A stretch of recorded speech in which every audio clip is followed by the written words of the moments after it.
Okay, so for this week, we're going to look at the Roman Empire. And in particular, we're looking at Ovid. So we're going to look at the time period that Ovid was writing. And we have the beginning of the Roman Empire.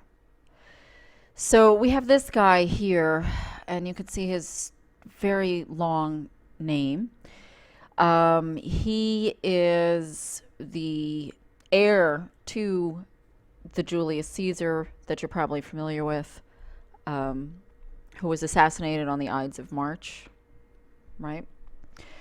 And then immortalized in Shakespeare.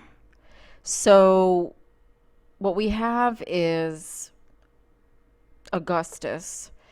We have his long given name, and then when he was posthumously adopted by Julius Caesar, he then took Julius Caesar's name. So basically, you'll see a lot of references to him in various different forms. The easiest is to call him Augustus. So just think about that. Just the number eight. Think about that. So he shows up right after the assassination of Julius Caesar, and then he finds out in the will that he's been adopted by Julius Caesar. So basically, he's trying to find his place in this political realm. He forms, a he's in league with Mark Antony, and they're, have this truce is going on with the assassins, but then there's more of a backlash against the assassins. So the assassins do get banished, and we have basically the rise of Augustus. And first, it's supposed to be a democracy with the Senate, etc. But it really was more of a military um, rule. So, in any event, this is what is the beginning of the Roman Empire, and you will have the Pax Romana, which is happening under Augustus. That's, the peaceful Rome, and he introduces moral legislation. Okay. Well, what are some ideas that come into your head when you talk when you think about the Roman Empire? Maybe the gladiators, the Colosseum, etc. So you know that these are people that have a lot of moral excesses, right? He's a dictator, so he's presenting himself in what he believes is a better moral fashion. You'll see his face painted in public spaces. Basically, when you look at dictators even today, you'll see that they plaster their visage wherever, so that you're always constantly under like the view of these dictators, and that's exactly what Augustus was doing. Um, Needless to say, though, when people, any kind of politician is pushing moral legislation, it doesn't usually turn out very well, because people like their vices, they like their pleasures, and they don't want to, be compelled to dress in an uptight fashion and not go see the gladiators, etc. Stuff like that. So it didn't work very well. However, we did have during that time period peace, as we said, the Pax Romana. There was an honest government. The currency system was something that they could rely on, very important for stability.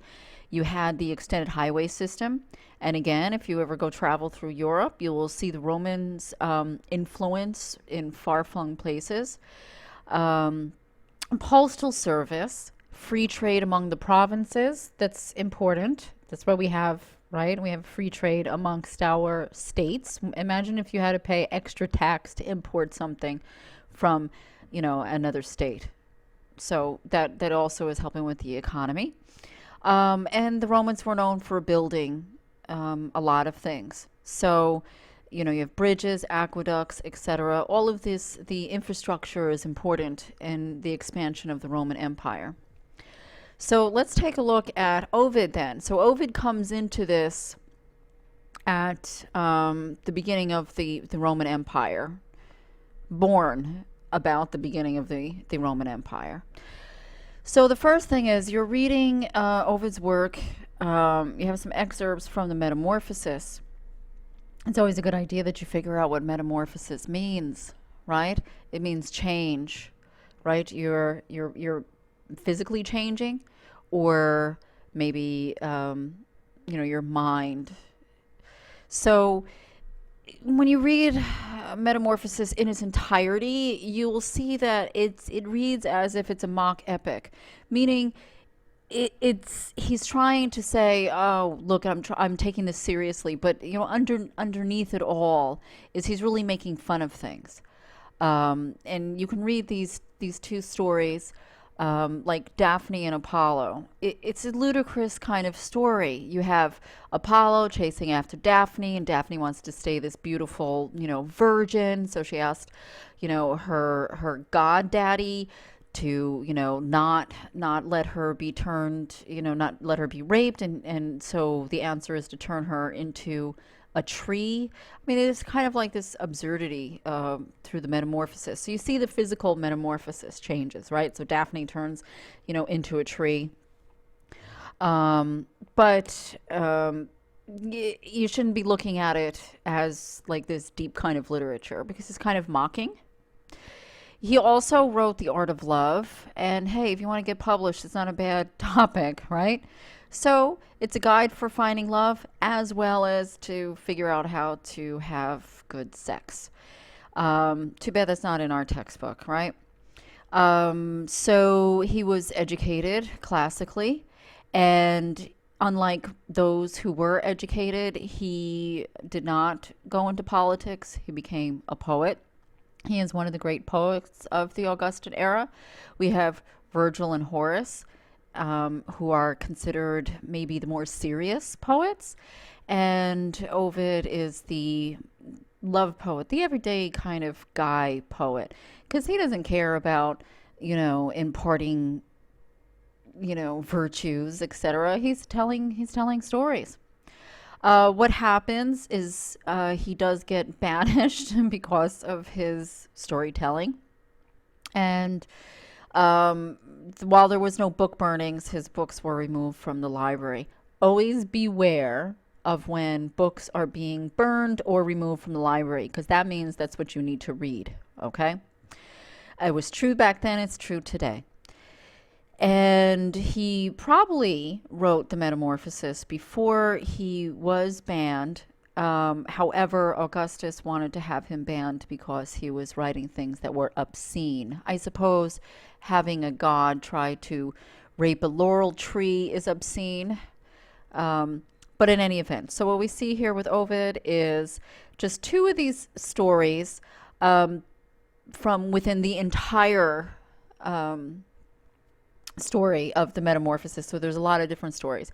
You're going to see Ovid has a very large impact on artists, painters, sculptors. He had a huge impact on Shakespeare, who takes some of his stories, and just applies and rewrites them, basically. That's what Shakespeare was known to do.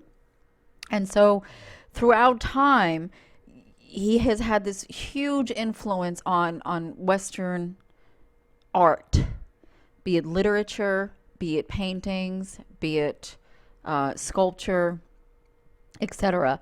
So I have here in this module, I have some paintings, etc., and some examples of how other artists have interpreted Ovid's stories throughout the years.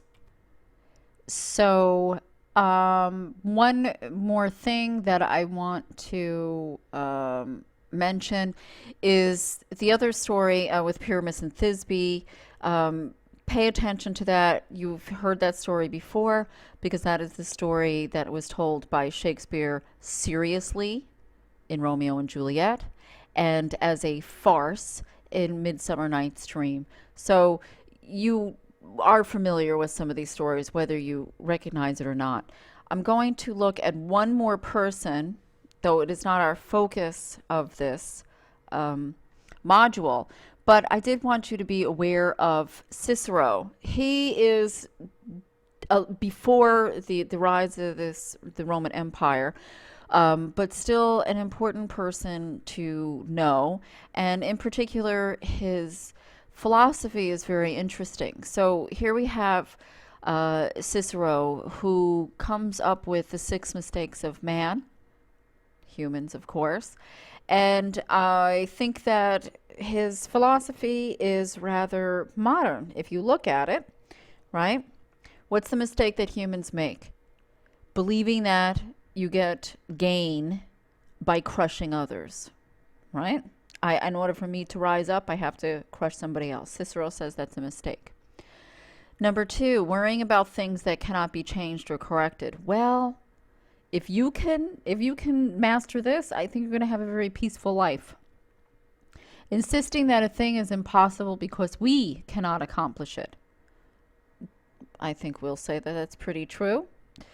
Refusing to set aside trivial preferences. Don't get caught up in the small things.